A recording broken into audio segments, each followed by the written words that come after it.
petit moment qu'on ne s'est pas vu, enfin de façon correcte. Mais voilà, j'ai eu à faire face à quelques difficultés.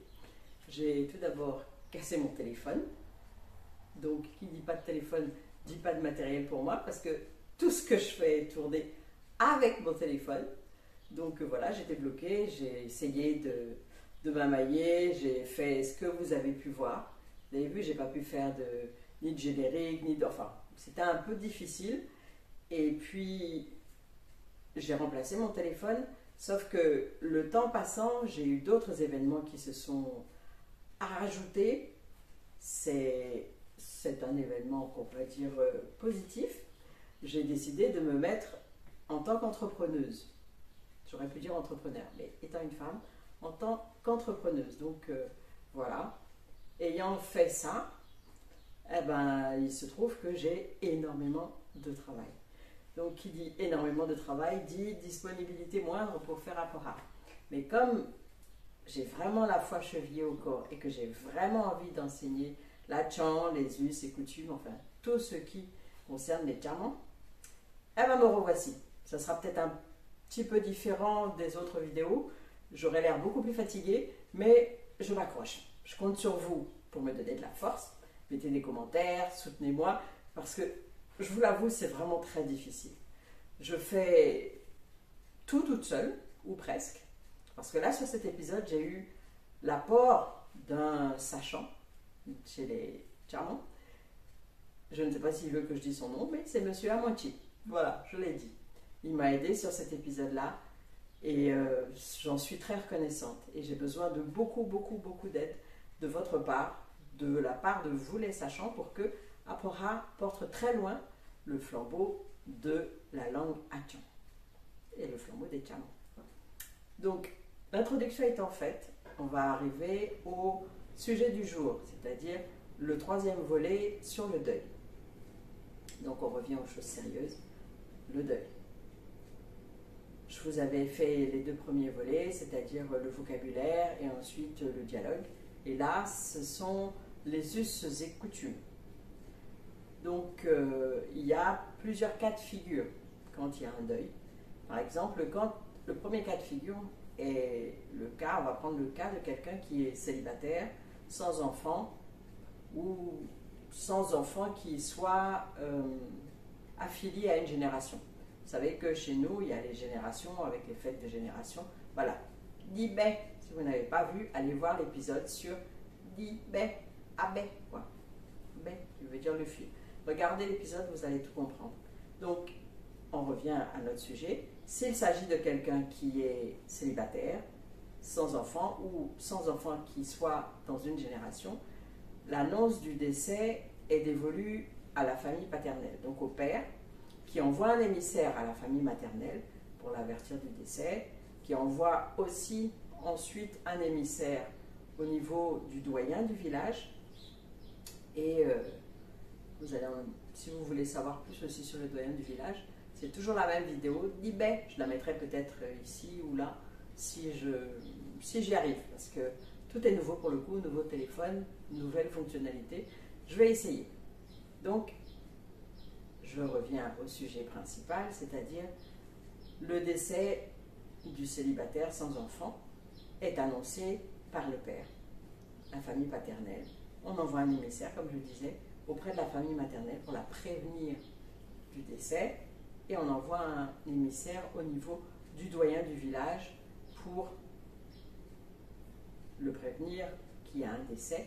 Et le doyen du village va choisir une date qu'il présentera. Et puis si tout le monde est d'accord, ça sera la date qui sera choisie pour le défunt, pour l'enterrement. Donc voilà, c'est assez simple, c'est assez sommaire. L'enterrement se déroule selon les règles, selon la religion de la personne.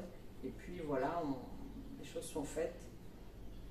Comme je vous disais, c'est assez sommaire dans ce cas-là. C'est assez rapide, plutôt que sommaire. Quand il s'agit de quelqu'un qui est marié, ou alors de quelqu'un qui a des enfants, mais qui sont en âge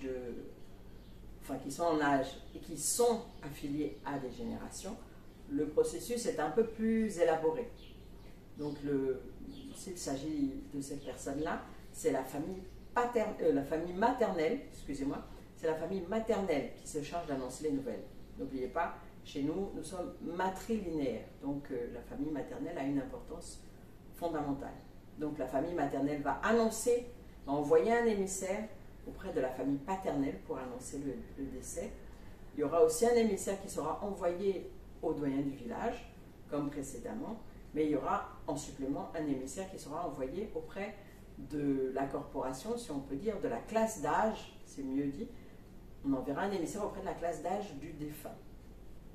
Et une fois ceci fait, ensuite, on enverra aussi des émissaires. Une fois que le doyen du village est au courant, il y aura aussi des émissaires. Il enverra, lui ou la famille maternelle, ils enverront des émissaires auprès de la famille plus lointaine, les cousins, les cousines, pour avertir tout le monde du grand malheur qui est arrivé. Une fois que les gens sont prévenus, voilà, tout se met en place, tout se met en route. Et il y a une chose qui est recommandée de faire, c'est que la famille maternelle, parce que c'est elle qui a en charge les choses, elle se rapproche de la classe d'âge du défunt pour demander si ce défunt était en règle avec sa classe d'âge, s'il avait payé ses cotisations, s'il assistait aux réunions obligatoires, s'il n'y avait pas de conflit avec d'autres au sein de la classe d'âge. Et puis, il y a aussi le fait de demander aux villageois, un peu autour de soi, si le défunt n'avait pas d'autres soucis, n'avait pas de soucis avec quelqu'un de la communauté villageoise. Ceci étant fait, vous allez voir un peu plus tard l'importance de la chose. Ces deux étapes-là sont faites pour anticiper. Ça permet de partir serein vers l'enterrement. Donc une fois que les gens sont prévenus, il y a la famille. Si le défunt a des enfants qui sont affiliés à une classe d'âge, en fait, ce sont les enfants, ce sont ces enfants-là qui choisissent la date de l'enterrement. Donc ils choisissent une date qui évidemment est proposée à tout le monde. Si tout le monde est d'accord, voilà, on décide de la garder et ça sera la date de l'enterrement. Donc le jour de l'enterrement même, quand les gens arrivent, les familles arrivent pour enterrer le défunt, on va sur la place du village. Sur la place du village, il y a les villageois, il y a deux camps, enfin deux camps, si on peut dire, c'est pas pour faire la guerre. Il y a deux groupes. On a le groupe des villageois, qui comporte le doyen du village, et le groupe de la famille. Et là, on s'assoit, on s'arrête pour poser des questions. Le chef du village, le doyen du village, pardon, demande, voilà où la chose importante, demande si le défunt était en règle avec les gens de sa catégorie ou classe d'âge. Demande, donc là, la famille répond soit oui, soit non, et là, évidemment, les plus intelligents et les plus il est évident qu'il faut demander avant, c'est pour ça que je l'ai cité avant. Donc, dans ce cas-là, on dit oui, si on sait en qui la famille a demandé et qu'on lui a dit que tout allait bien, ou bien a demandé et qu'on lui a dit qu'il y avait des soucis et qu'elle a réglé tous ces soucis avant le jour J, et bien ce jour-là, on dit tout va bien. Donc, première étape, première question, c'est passé, c'est résolu. On avance, on va à la deuxième étape, c'est les villageois qui demandent, par l'entremise du doyen, qui demandent si jamais le défunt avait des problèmes, ou avait des contentieux, ou avait des choses en suspens dans le village. À ce niveau-là, comme il y a eu l'enquête avant faite par la famille maternelle, on répond aussi oui, si tout a été réglé en amont. Donc une fois que ces deux choses-là sont réglées, vous avez l'autorisation d'enterrer le défunt. Vous pouvez faire l'enterrement. Vous avez aussi, à ces moments-là, c'est là qu'on donne, le doyen du village donne 2 mètres de percale blanche et il va donner un pagne momo.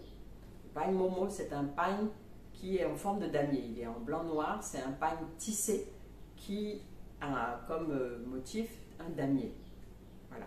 Donc il donne un pagne Momo et 2 mètres de percale pour l'enterrement du défunt. Ou de la défunte, hein. Je dis du défunt, mais bon, ça peut être une femme aussi. Ensuite vient le tour de la génération du défunt. Elle aussi, elle va donner 2 mètres de percale et un pagne Momo. Les 2 mètres de percale en question, pas seulement celui de la génération, mais aussi celui donné par le village, par l'entremise du doyen, cette percale sera découpée en 7 morceaux. Et les morceaux seront donnés aux femmes qui ont déjà enfanté. C'est un peu comme un lien. C'est ce que je me suis toujours dit, entre la vie et la mort. Une fois que ceci est fait, le groupe, la catégorie de la personne, du défunt, va prier, va aller au domicile maternel pour prier pour le défunt. Et ceci étant fait, il ne reste plus qu'à enterrer la personne. Et là, l'enterrement se fait selon les rites de chaque religion, de chacun. Donc, pour les catholiques, c'est à ce moment-là qu'on va à la messe, à ce moment-là qu'on fait, voilà. Une fois que la messe est dite, on procède à l'enterrement au cimetière. Voilà, c'est ce que je voulais vous dire aujourd'hui, qui sonne la fin de la trilogie sur le deuil. Je ne dis pas que je suis contente d'avoir fini, mais c'est vrai que le deuil, c'est quelque chose de difficile, c'est quelque chose de pénible, de dur à vivre. Donc, par cette vidéo, à travers cette vidéo, je présente toutes mes condoléances à toute personne qui regarde la vidéo et qui, en ce moment-là, est en deuil. Du courage et toutes mes condoléances. Voilà, ce sera tout pour aujourd'hui. C'est, on va dire, une vidéo de retrouvailles. Et je sais qu'il faut que je vous donne un mot en plus. Mais comme ça fait un petit moment que je n'ai pas fait de vidéo, j'ai un peu oublié le mot en plus. Que va-t-on choisir comme mot en plus? Que je ne vous ai pas déjà donné. On va prendre un mot simple. Une chaise. Une chaise, ça se dit ayaklo. Si je ne m'abuse. Non, je ne me trompe pas, c'est bien ça. Une chaise se dit ayaklo. C'est un mot que j'ai sorti là tout de suite parce que, effectivement, j'ai oublié de vous donner, de vous chercher le mot en plus. Mais ça a fait l'affaire. Donc, ayaklo, qui veut dire un siège. Bonne semaine à vous, bonne fin de week-end. Et on se dit à la prochaine pour un nouveau sujet avec, comme je vous ai dit, la trilogie. On fera le vocabulaire, le dialogue de situation, de mise en situation et ensuite les us et coutumes se rattachant à ce motif-là. En attendant tout cela, je vous souhaite vraiment une bonne semaine et une bonne fin de week-end. Au revoir, à bientôt. Portez-vous bien. Portez-vous.